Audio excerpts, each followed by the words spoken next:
네, 안녕하십니까. 부산외고대학교 중동학부 아랍어과 박재양 교수입니다.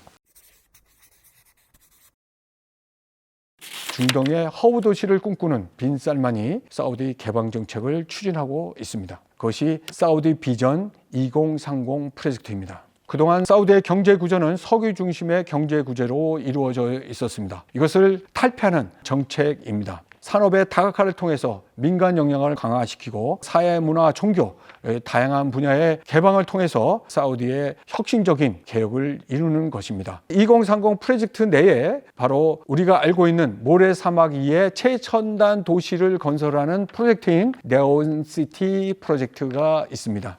네옴시티 프로젝트가 발표됐을 때 세계인들은 깜짝 놀랐습니다. 이 공사비만 해도 엄청난 돈이 소요되는 거죠. 약 하나로 700조 정도가 소비될 것이라고 추정을 하고 있죠. 그러면 이 네옴시티 지역은 어떤 지역일까요? 사우디의 서북 쪽입니다. 그러니까 요르단을 국경으로 하고 있는 서북 지역의 따복시의 주변으로 해서 네옴시티를 건설하는 거죠. 따부시 지역을 세 파트로 나눠서 이 건설이 진행되게 됩니다. 첫 번째 파트는 바로 홍해를 접하고 있는데요. 홍해의 건너편이 이집트 시나이 반도입니다. 이집트 시나이 반도의 세계적인 휴양지인 샤르m 셰이크가 있는 곳이죠. 그 앞쪽으로 해양 부양 도시인 산업단지 옥사곤을 만들겠다는 것입니다. 바다 위에 건설하는 도시로서 그린 수소 생선 프로젝트를 동시에 진행하고 있는 산업단지입니다. 이 산업단지는 팔각형의 형태를 갖추고 있다고 합니다. 해양 도시에서 벗어나서 사막지대에서 직선 도시를 건설하게 됩니다. 직선 도시를 건설하는 프로젝트를 바로 더 라인 프로젝트라 그럽니다.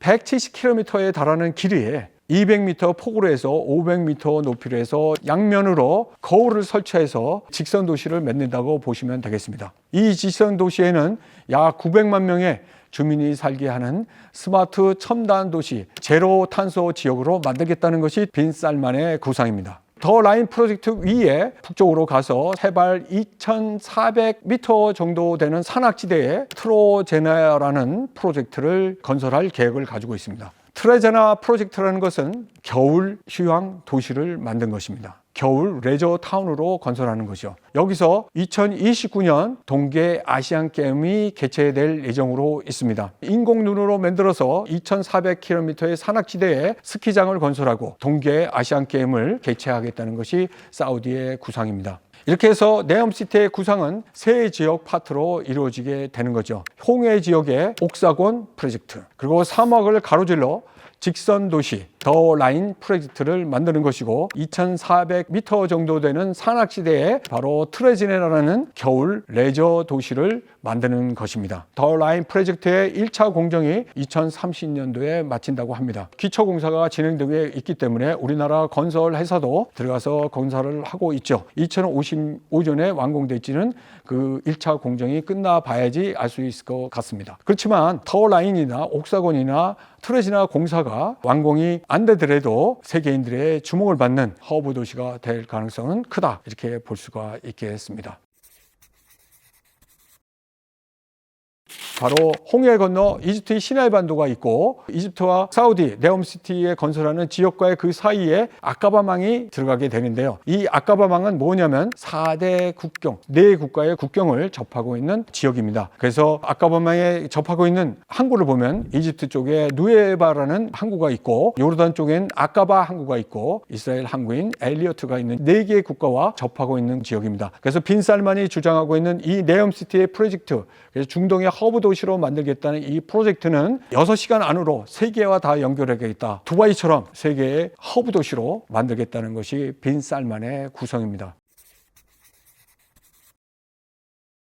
빈 살만은 다른 왕자들과 달리 해외에서 유학해서 공부를 하지 않고 사우디 국내에서 대학까지 졸업을 했습니다. 2011년도에 아버지 살만 주지사가 국방장관으로 취임하게 됩니다. 그때 아들인 빈 살만은 국방장관의 고문으로 임명이 됩니다. 그 어린 나이에 옆에서 아버지를 보좌하면서 사우디의 국방 업무를 익혔다고 하죠. 그때 바로 아버지의 총애를 받기 시작합니다. 그러던 와중에 아버지 살만 국방장관이 2015년도에 왕으로 즉위하게 됩니다. 아버지 살만 국왕은 빈 살만을 본인이 했던 국방장관 자리에 앉힙니다. 그래서 최연소 국방장관에 임명되는 영예를 얻게 되는 것이 빈 살만 왕세자입니다. 그는 사우디의 전반적인 국방 업무를 익히면서 실세로 등극하게 됩니다. 1932년도에 사우디 왕국이 건설되면서 선조 국왕이 유언했던 왕의 계승은 형제의 나이 순으로 이어져라. 이렇게 해서 후계 구도가 살만 국왕까지 형제의 구도로 이어져 내려왔습니다. 차기 왕이 될 그 왕세자들이 고령화가 되어 있기 때문에 언젠가는 끊어야 될 것을 현 살만 국왕이 그 제도를 바꾸기로 결심을 합니다. 그래서 현 국왕의 조카를 제1왕세자로 책봉을 하고 제2왕세자를 빈 살만을 임명하게 되죠. 제1왕세자인 빈 나이프를 삶게 하고 제2왕세자였던 빈 살만을 왕세자로 책봉을 합니다. 왕세자로 올라오면서 수상이 되고 모든 것을 할 수 있다는 미스터 에브리띵이라는 별명을 얻게 됩니다. 현재 사우디의 경제, 정치 모든 분야의 실질적인 실권자로서 역할을 하고 있다고 이렇게 보시면 되겠습니다. 아랍권 국가들이 특히 GCC 국가 오만, 아랍에미레이트, 카타르, 바레인, 쿠웨이트, 사우디를 지칭하는 협의체 국가입니다. 이 국가의 세대 교체가 이루어져서 젊은 그런 지도자로 되어 있는데 상대적으로 사우디만 고령화되어 있었던 것을 혁신적으로 지도층이 바뀌게 돼서 GCC 국가, 걸프 연안 국가들의 젊은 세대들로 교체되는 이러한 시기를 맞이하면서 또한 사우디 왕가의 후계 구도가 혁신적으로 손자 세대로 바뀌어서 젊어지는 이러한 시대를 맞이하게 되는 것입니다.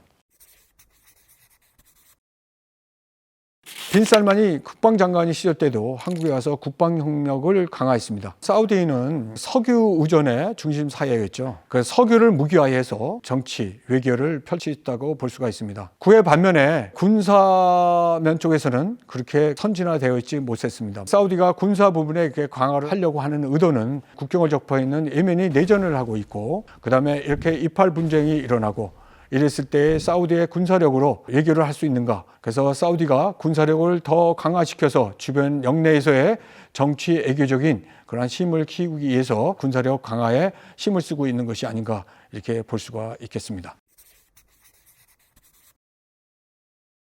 사우디 인구가 약 3,600만 명이라고 볼 수가 있습니다. 그 3,600만 명 중에 70%가 35세 이하의 젊은이들로 구성되어 있습니다. 해외에서 공부해서 귀국한 젊은이들이 점점 늘어나고 있습니다. 근데 이 친구들이 일자리를 못 찾고 있다고 하죠. 그러던 와중에 빈 살만의 사우디 비전 2030 프로젝트가 개방정책, 산업의 다각화를 추진하는 이러한 정책으로 젊은 층에 대한 폭발적인 지지를 받고 있다고 합니다. 전폭적인 지지를 보내는 이유 중에 하나는 왕세자 책봉된 이후에 2017년도에 인권단체의 비난을 받았던 제도를 폐지합니다. 여성에 대한 운전을 그동안 금지시켰던 것을 허용을 합니다. 또한 여기서 주목할 것은 여성들이 그동안 해외여행을 할 때 후견인 제도라는 게 있었습니다. 남성을 동행해야지만 해외여행을 할 수 있고 여권을 만들 수 있고, 이러한 제도를 폐지시켜서 여성이 스스로 혼자서도 해외여행을 할 수 있는 제도를 만들어서 여성들의 인권을 보장을 했습니다. 그 인권 침해의 요소로 비난을 받았던 것들을 철폐를 한 것이 많은 젊은이들의 지지를 받게 됩니다.